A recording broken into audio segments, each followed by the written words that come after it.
নদীতে যাচ্ছি গোসল করতে, আপনারা যাবেন? আসেন।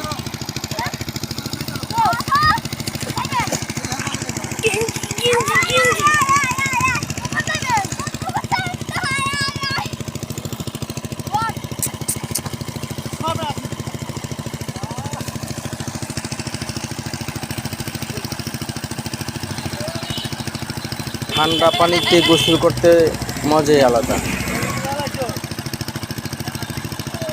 অনেক দিন পর সাঁতার কাটলাম নদীতে, ভালোই লাগলো।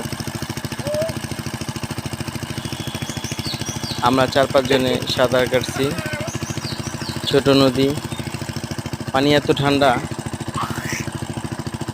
কেউ না নামলে পানিতে বুঝবে না এত মজা পানি। আলহামদুলিল্লাহ, গ্রামে আসলে খুবই ভালো লাগে। গ্রাম দেখতে অনেক ভালো লাগে। মাঝে মাঝে গ্রামে আসি ঘুরতে। বন্ধুরা, আপনারা গ্রামে ঘুরতে যাবেন, গ্রামে ঘোরার মজাই আলাদা। ভিডিওটি ভালো লাগলে শেয়ার